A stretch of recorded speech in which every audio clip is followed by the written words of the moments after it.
MLA Kaushik Reddy ఇంటిపై దాడిని నిరసిస్తూ ఆందోళన చేసిన బీఆర్ఎస్ ఎమ్మెల్యేలను పోలీసులు అర్ధరాత్రి విడుదల చేశారు. హుజూరాబాద్ ఎమ్మెల్యే పాడి కౌశిక్ రెడ్డి నివాసంపై కాంగ్రెస్ దాడిని నిరసిస్తూ సైబరాబాద్ సిపి కార్యాలయం దగ్గర బీఆర్ఎస్ ఎమ్మెల్యేలు ఆందోళన చేశారు. వారిని మహబూబ్ నగర్ మార్గంలో తీసుకువెళ్లిన పోలీసులు 2 వేర్వేరు పోలీస్ స్టేషన్స్ కి తరలించారు.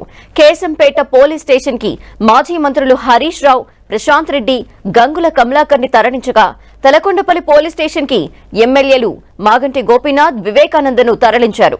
బీఆర్ఎస్ నేతలను తరలిస్తూ ఉండగా మార్గ మధ్యలో అడ్డుకున్నారు. ఎమ్మెల్యేల అరెస్ట్ ని ఖండిస్తూ రంగారెడ్డి జిల్లా కేశంపేటలో బీఆర్ఎస్ కార్యకర్తలు ఆందోళనకు దిగారు. ప్రభుత్వానికి వ్యతిరేకంగా నినాదాలు చేశారు. ఈ క్రమంలో కొద్దిసేపు ఉద్రిక్తతలు చోటు చేసుకున్నాయి. పెద్ద ఎత్తున బీఆర్ఎస్ శ్రేణులు పోలీసుల వ్యాన్ ని ముట్టడించారు. తమ నేతల అరెస్టులని నిరసిస్తూ ఆందోళనలు చేశారు. పోలీసుల తీరుపై మాజీ మంత్రి హరీష్ రావు మండిపడ్డారు. న్యాయం కోసం పోలీస్ స్టేషన్ కు వెళ్తే తమనే అరెస్ట్ చేశారని హరీష్ రావు ఆరోపించారు. అరెస్ట్ చేసి ఎక్కడెక్కడో తిప్పుతున్నారని మండిపడ్డారు. మేమేమైనా ఉగ్రవాదులమా అంటూ హరీష్ ప్రశ్నించారు. మరోవైపు గచ్చిబౌలి డీసీపీ ఆఫీస్ కి వెళ్లిన కౌశిక్ రెడ్డి గాంధీపై హత్యాయత్నం కేసు నమోదు చేయాలని ఫిర్యాదు చేశారు. ఇక విడుదల అనంతరం కేశంపేట పోలీస్ స్టేషన్ దగ్గర మాజీ మంత్రి హరీష్ బీఆర్ఎస్ శ్రేణుల్ని ఉద్దేశించి మాట్లాడారు. పార్టీ మారిన ఎమ్మెల్యేకు పీఏసీ చైర్మన్ ఇవ్వటాన్ని ఖండించిన కౌశిక్ రెడ్డి ఎమ్మెల్యే ఇంటిపై దాడి చేయటం సరికాదన్నారు. ఒకవైపు పెద్ద ఎత్తున గణేష్ నిమజ్జనం జరుగుతోంది. హైదరాబాద్ లో శాంతి భద్రతలకు ఆటంకం కలగకుండా ఉండేందుకు ఇక్కడి నుంచి వెళ్తున్నామని తెలిపారు. కౌశిక్ రెడ్డి ఇంటి మీద దాడి చేసిన వారి మీద 307 కింద కేసు నమోదు చేస్తామని డీజీపీ హామీ ఇచ్చారని హరీష్ తెలిపారు. కార్యకర్తలు ఆందోళన విరమించాలని కోరారు.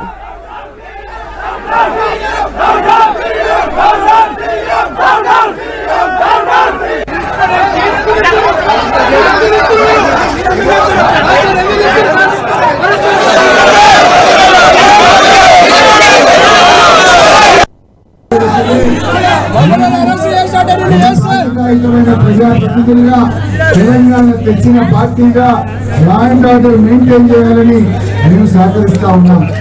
గణేష్ పండుగను దృష్టిలో పెట్టుకొని మేము సహకరిస్తా ఉన్నాం. ఖమ్మంలో మన ఎమ్మెల్యేల మీద జరిగిన దాడి మీద కూడా తప్పకుండా తగిన చర్యలు తీసుకుంటామని కూడా చెప్పారు. నమ్మకం కొద్దీ, పోలీసుల మీద విశ్వాసం కొద్దీ, బాధ్యత కొద్దీ మేము సహకరిస్తా ఉన్నాం. దయచేసి మాట మీద నిలబడాలని చెప్పి పోలీసులను కూడా కోరుతా ఉన్నాం. అధికారం ఎవరికి శాశ్వతం కాదు. అధికారం అనేది ఇవాళ వాళ్ళ దగ్గర ఉండొచ్చు, రేపు మా దగ్గర ఉండొచ్చు. కానీ లా అండ్ ఆర్డర్ మెయింటైన్ చేయండి, న్యాయాన్ని పాటించండి, ఏకపక్షంగా ఉండొద్దని కూడా పోలీస్ అధికారులందరినీ కూడా కోరుతూ, దయచేసి మళ్ళీ మేము పోయిన తర్వాత మా కార్యకర్తలు ఎవరిని ఇబ్బంది పెట్టినా తిరిగి మళ్ళీ మేము రావడం, మా కార్యకర్తలను ఇబ్బంది పెడితే మేము మా ప్రాణాన్ని అర్థం చేస్తామని కార్యకర్తలు కూడా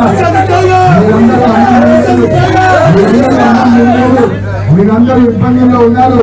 ఎందుకంటే మన లక్ష్యం రైతుల రుణమాఫీ కావాలి, మన లక్ష్యం పేదలకు పెన్షన్ రావాలి, మన లక్ష్యం మహిళలకు రావాలి, రైతు పనులు డబ్బులు రావాలి.